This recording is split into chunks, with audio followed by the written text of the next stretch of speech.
আসসালামু আলাইকুম। আমন্ত্রণ জাগো টিভি নিউজে, সঙ্গে আছে আমি আফরিন সুমনা। শুরুতে জানিয়ে দিচ্ছি সংবাদ শিরোনাম। হরমুজে ইরানের হামলায় মাত্র 24 ঘন্টায় 2টি মার্কিন F-35 ভূপাতিত। আয়রন ডোম যেন শিশুর খেলনার মতো, হিজবুল্লাহর হামলায় ইসরায়েলি চূর্ণ বিচূর্ণ প্রতিরক্ষা ব্যবস্থা। বিশ্ব প্রথমবারের মতো সরাসরি দেখল ইসরায়েলের অহংকার বিধ্বস্ত হওয়ার লোমহর্ষক দৃশ্য। বিরাট কেলেঙ্কারি, ইরানি গোয়েন্দা জালে ইসরায়েলি সেনা, তেল আবিবে চাঞ্চল্য। ভারতের ঘুম হারাম করে দিতে পারে পাকিস্তানের আর্মি রকেট ফোর্স। স্থগিত ভারতীয় সচিবের সফর, মন্ত্রী ছাড়া কোনো দেশের প্রতিনিধির সঙ্গে সাক্ষাৎ করবেন না নেপালের প্রধানমন্ত্রী বালেন্দ্র শাহ। স্বরাষ্ট্রমন্ত্রী মহসিন নকভির ঢাকা সফর, জোরদার হচ্ছে বাংলাদেশ পাকিস্তান সম্পর্ক। বাংলাদেশ সীমান্তে কাঁটাতার বসানোর ঘোষণা, 45 দিনের মধ্যে জমি পাবে বিএসএফ। প্রথম মন্ত্রিসভার বৈঠকে শুভেন্দু অধিকারী।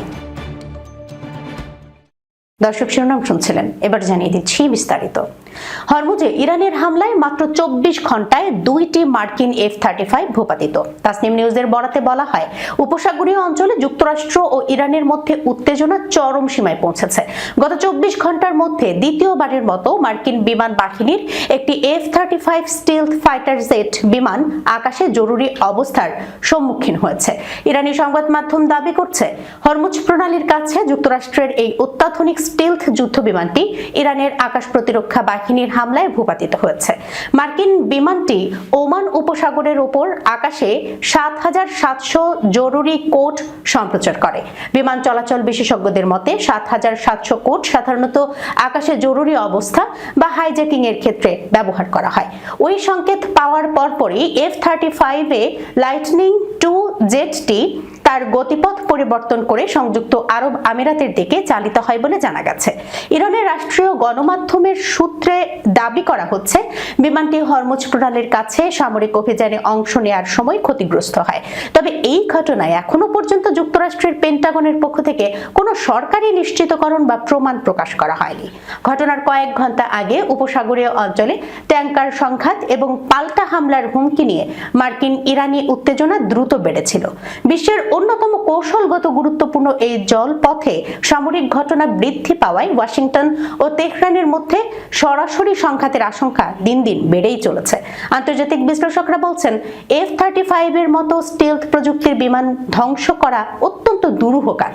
যদি ইরানের দাবি সত্যি হয়, তাহলে তা প্রতিরক্ষা প্রযুক্তিতে ইরানের বড় ধরনের সক্ষমতার ইঙ্গিত দেবে এবং মধ্যপ্রাচ্যের ভূ রাজনৈতিক সমীকরণ পুরোপুরি বদলে দিতে পারে।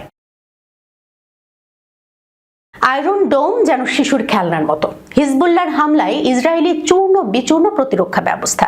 বিশ্ব প্রথমবারের মতো সরাসরি দেখল ইসরায়েলের অহংকার আয়রন ডোম বিধ্বস্ত হওয়ার লোমহর্ষক দৃশ্য। এটি আর কোনো দাবি নয়, এটি নিশ্চিত সংকট। লেবানিজ সশস্ত্র গোষ্ঠী হিজবুল্লাহর FPV ড্রোন হামলায় জাল আল আলাম সাইটে মোতায়েন একটি আয়রন ডোম ব্যাটারি সম্পূর্ণ ধ্বংস হয়েছে, যা স্বীকার করতে বাধ্য হয়েছে ইসরায়েলি সেনাবাহিনী। ইসরায়েলের প্রতিরক্ষা বাহিনী জরুরি তদন্ত শুরু করেছে। তাদের স্বীকারোক্তি অনুযায়ী একটি কম খরচের ওয়াটকপ্টার ড্রোন লোহার ঢাল ভেদ করতে সক্ষম হয়েছে। এই ঘটনার পর সীমান্ত এলাকায় দ্রুত অ্যান্টি ড্রোন নেটিং ও অ্যাকোস্টিক সেন্সর মোতায়েন করছে ইসরায়েলি বাহিনী। এই ঘটনার গুরুত্ব শুধু একটি ব্যাটারি ধ্বংসের মধ্যেই সীমাবদ্ধ নয়, বরং এটি ইসরায়েলের আকাশ প্রতিরক্ষা ব্যবস্থার একটি বড় দুর্বলতা উন্মোচিত করেছে, যাকে এখন হিজবুল্লাহ দৈনন্দিন হামলায় কাজে লাগাচ্ছে। বিশ্লেষকরা বলছেন, আয়রন ডোম বিশ্বের অন্যতম সেরা ক্ষেপণাস্ত্র প্রতিরক্ষা ব্যবস্থা হিসেবেই পরিচিত, কিন্তু হিজবুল্লাহর সাশ্রয়ী ড্রোন প্রযুক্তি সেই ব্যবস্থাকে কার্যকরভাবে চ্যালেঞ্জ করতে সক্ষম হয়েছে। ভিডিও ফুটেজে দেখা গেছে আয়রন ডোমের রাডার ও লঞ্চার ইউনিট সরাসরি আঘাতের মুখে পড়েছে, আর সুরক্ষা ব্যবস্থা শিশুর খেলনার মতো ভেঙে চুরমার হয়ে গেছে। ইসরায়েলের জননিরাপত্তা বিশ্লেষকদের মতে এটি গেম চেঞ্জার মুহূর্ত। যদি FPV ড্রোন আয়রন ডোম ভেদ করতে পারে, তাহলে ইসরায়েলের আকাশ কতটা নিরাপদ তা বড় প্রশ্ন। এখন পর্যন্ত হতাহতের সঠিক কোনো খবর নেই, তবে এই ঘটনার পর উত্তেজনা চরমে পৌঁছেছে। ইসরায়েল প্রতিশোধমূলক হামলার প্রস্তুতি নিচ্ছে বলেও গুঞ্জন রয়েছে। অন্যদিকে হিজবুল্লাহ হুঁশিয়ারি দিয়েছে, এটি কেবলই শুরু। বিরাট কেলেঙ্কারি, ইরানি গোয়েন্দা জালে ইসরায়েলি সেনা, তেল আবিবে চাঞ্চল্য। তাসনিম নিউজের সূত্রে বলা হয়, ইসরায়েলি সেনাবাহিনীর সদস্যদের বিরুদ্ধে ইরানের হয়ে গুপ্তচর বৃত্তির অভিযোগ সামনে আসায় তেল আবিবের সামরিক ও রাজনৈতিক অঙ্গনে তীব্র আলোড়ন সৃষ্টি হয়েছে।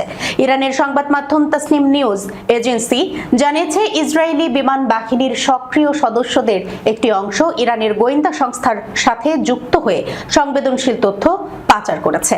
হিব্রু গণমাধ্যমের বরাতে প্রতিবেদনে বলা হয়, সামান্য অর্থের বিনিময়ে এসব সেনা ইসরায়েলের গুরুত্বপূর্ণ ও কৌশলগত স্থাপনার তথ্য ও স্থানাঙ্ক সরবরাহ করেছে।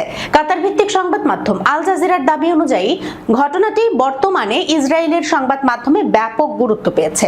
Israeli television channel i24 news ঘটনাটিকে বিরাট কেলেঙ্কারি হিসেবে উল্লেখ করেছে। বিশ্লেষকদের মতে, অতীতে সাধারণ নাগরিকদের মাধ্যমে তথ্য সংগ্রহের ঘটনা ঘটলেও এবার সরাসরি সামরিক বাহিনীর সদস্যদের জড়িয়ে পড়া ইসরায়েলের নিরাপত্তা ব্যবস্থার জন্য গভীর উদ্বেগের কারণ হয়ে উঠেছে। ইসরায়েলি আর্মি রেডিওর সামরিক প্রতিবেদক ডোরন কাদোশ বলেন, সাম্প্রতিক সময়ে ইরানের পক্ষে গুপ্তচর বৃত্তির প্রবণতা বেড়ে যাওয়ায় সেনাবাহিনীর অভ্যন্তরে অস্থিরতার চিত্র স্পষ্ট হয়ে উঠছে। তার ভাষ্য অনুযায়ী এখন আর শুধু সাধারণ মানুষ নয়, প্রশিক্ষিত সামরিক সদস্যরাও ইরানের হয়ে কাজ করছেন। প্রতিবেদনে বলা হয়, অভিযুক্তদের বেশিরভাগই ইসরায়েলি বিমান বাহিনীর কারিগরি স্কুলের শিক্ষার্থী, যা একটি সামরিক ঘাঁটির অংশ। তারা ঘাঁটির বিভিন্ন স্পর্শকাতর স্থাপনার ছবি ও তথ্য সরবরাহ করেছে বলে অভিযোগ উঠেছে।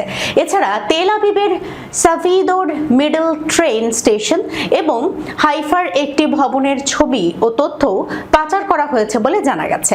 উল্লেখ্য, সাম্প্রতিক সংঘাতে এই দুটি স্থান ইরানি ক্ষেপণাস্ত্র হামলার লক্ষ্যবস্তু ছিল।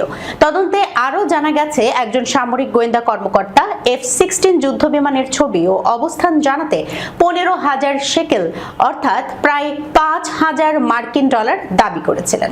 তবে ইরানি পক্ষ তাকে আরও গুরুত্বপূর্ণ তথ্য সংগ্রহের নির্দেশ দেয়। বিশেষ করে আয়রন ডোম প্রতিরক্ষা ব্যবস্থার অবস্থান জানাতে প্রতিটি তথ্যের জন্য 5,000 শেকেল পুরস্কারের প্রস্তাব দেওয়া হয়েছিল বলে দাবি করা হয়েছে। ভারতের ঘুম হারাম করে দিতে পারে পাকিস্তানের আর্মি রকেট ফোর্স। দক্ষিণ এশিয়ার সামরিক ভারসাম্যে এক অভাবনীয় পরিবর্তনের সংকেত দিচ্ছে পাকিস্তানের নবগঠিত আর্মি রকেট ফোর্স কমান্ড। সম্প্রতি দেশটির রহস্যময় ফাতাহ 5 প্রোগ্রামের খবর প্রকাশ্যে আসার পর ভারত ও পাকিস্তানের মধ্যকার কৌশলগত উত্তাপ নতুন উচ্চতায় পৌঁছেছে।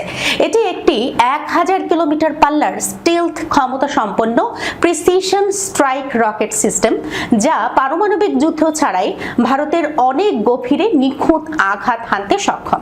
ফাতাহ 5 এর সবচেয়ে আলোচিত দিক হলো এর 1000 কিলোমিটার পাল্লা। পাকিস্তানের গভীর অভ্যন্তর থেকে উৎক্ষেপণ করেও এটি ভারতের বিমান ঘাঁটি, লজিস্টিক হাব, কমান্ড সেন্টার এবং গুরুত্বপূর্ণ অবকাঠামোতে আঘাত হানতে পারে। বিশ্লেষকদের মতে, এই সিস্টেমটি মূলত ভারতের বিশাল প্রথাগত সামরিক শক্তির বিপরীতে পাকিস্তানের একটি প্রযুক্তিগত সমতা বিধানকারী হিসেবে কাজ করবে। এটি পাকিস্তানের অপারমাণবিক প্রতিরোধ ব্যবস্থাকে শক্তিশালী করার একটি মূল স্তম্ভ।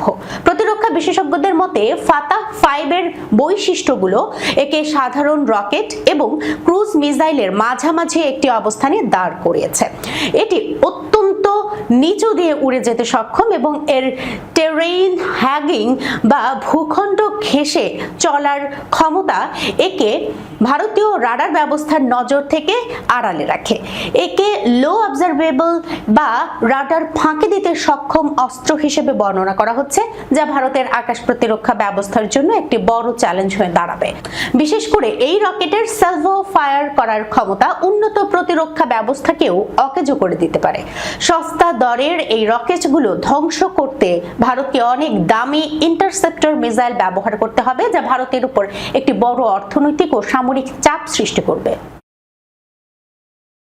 ভারতীয় পররাষ্ট্র সচিব বিক্রম মিশ্রির নির্ধারিত কাঠমান্ডু সফর হঠাৎ স্থগিত করা হয়েছে। নেপালের প্রধানমন্ত্রী বালেন্দ্র শাহ তার সঙ্গে সাক্ষাৎ করতে অস্বীকৃতি জানিয়েছেন। সোমবার 2 দিনের সফরে বিক্রম মিশ্রির কাঠমান্ডু পৌঁছানোর কথা ছিল। নতুন সরকার গঠনের পর নেপালের অগ্রাধিকারও দ্বিপাক্ষিক সম্পর্কের ভবিষ্যৎ দিক নির্ধারণে এই সফরকে গুরুত্বপূর্ণ হিসেবে দেখা হচ্ছিল। তবে শেষ মুহূর্তে সফর স্থগিত হওয়ায় দুই দেশের সম্পর্কে নতুন করে প্রশ্ন তৈরি হয়েছে। লিপুলেখ সীমান্ত ইস্যুতে সাম্প্রতিক ভারত নেপাল উত্তেজনাকে এই সিদ্ধান্তের পেছনে প্রধান কারণ হিসেবে দেখা হচ্ছে। তবে প্রধানমন্ত্রী নির্বাচিত হওয়ার পর বালেন্দ্র শাহ মন্ত্রী ছাড়া কোনো দেশের প্রতিনিধির সঙ্গে সাক্ষাৎ করছেন না।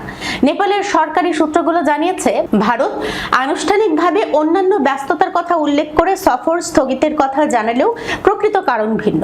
একদিকে প্রধানমন্ত্রী বালেন্দ্র ভারতীয় পররাষ্ট্র সচিবের সঙ্গে সাক্ষাৎ করতে রাজি হননি, অন্যদিকে ভারত ও চীনের মধ্যে বিতর্কিত লিপুলেখ হয়ে কৈলাস মানস সরোবর যাত্রা পুনরায় চালুর সিদ্ধান্তে ক্ষুব্ধ কাঠমান্ডু।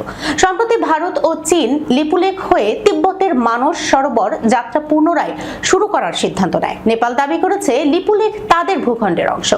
ফলে বিষয়টি নিয়ে কূটনৈতিক বিরোধ তৈরি হয়েছে। এর আগে মরিশাসে নেপালের পররাষ্ট্রমন্ত্রী শিশির খানাল এবং ভারতের পররাষ্ট্রমন্ত্রী এস জয়শঙ্কর এর বৈঠকে মিশ্রের সফর নিয়ে আলোচনা হয়েছিল।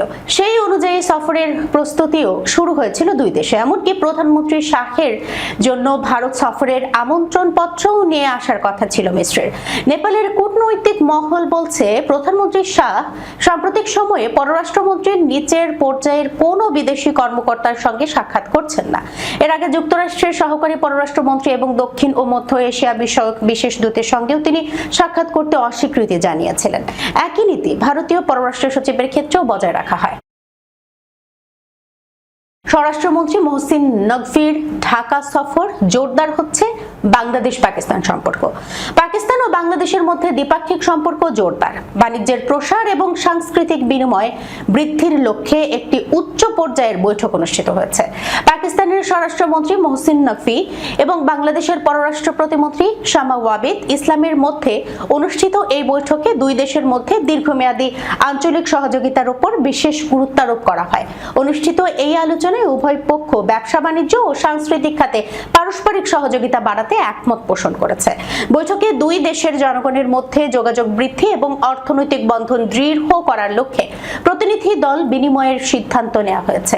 পাকিস্তানের স্বরাষ্ট্রমন্ত্রী মহসিন নকভি বৈঠকে উল্লেখ করেন, তার দেশে বর্তমানে বিদেশি অংশীদারদের জন্য বাণিজ্য ও উন্নয়ন খাতে বিনিয়োগের ব্যাপক সুযোগ রয়েছে।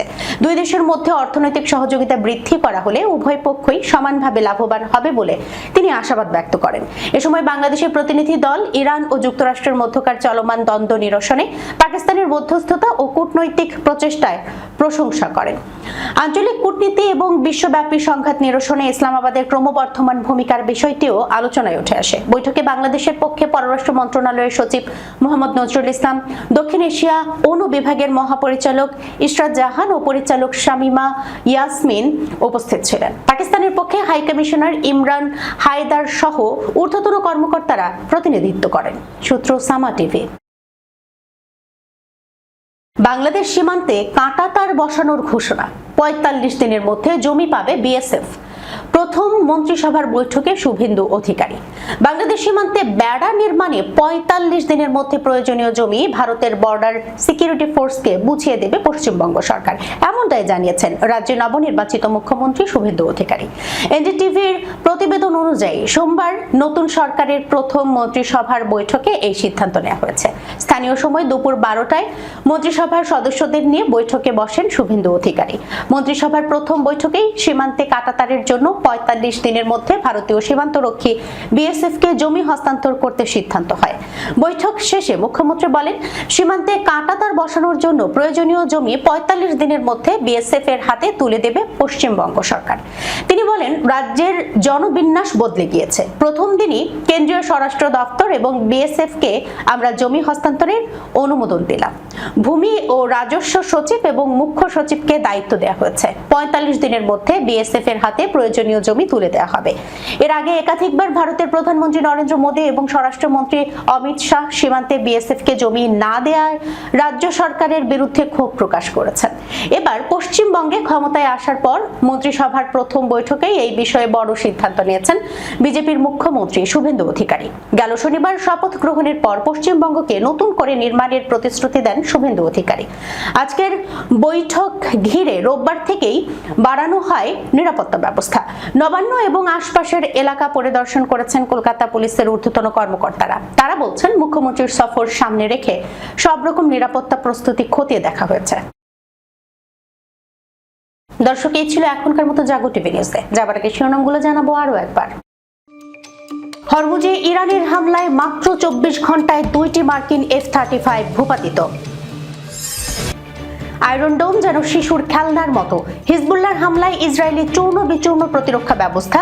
বিশ্ব প্রথমবারের মতো সরাসরি দেখল ইসরায়েলের অহংকার বিধ্বস্ত হওয়ার লোমহর্ষক দৃশ্য। বিরাট কেলেঙ্কারি, ইরানি গোয়েন্দা জালে ইসরায়েলি সেনা। তেল আবিবে চাঞ্চল্য। ভারতের ঘুম হারাম করে দিতে পারে পাকিস্তানের আর্মি রকেট ফোর্স। স্থগিত ভারতীয় সচিবের সফর। মন্ত্রী ছাড়া কোনো দেশের প্রতিনিধির সঙ্গে সাক্ষাৎ করবেন না নেপালের প্রধানমন্ত্রী বালেন্দ্র শাহ। স্বরাষ্ট্রমন্ত্রী মহসিন নকভির ঢাকা সফর। জোরদার হচ্ছে বাংলাদেশ পাকিস্তান সম্পর্ক। বাংলাদেশ সীমান্তে কাঁটাতার বসানোর ঘোষণা। 45 দিনের মধ্যে জমি পাবে বিএসএফ। প্রথম মন্ত্রিসভার বৈঠকে শুভেন্দু অধিকারী। এখনকার মতো এই পর্যন্তই। এতক্ষণ পর্যন্ত যারা সঙ্গে ছিলেন সবাইকে ধন্যবাদ। আল্লাহ হাফেজ।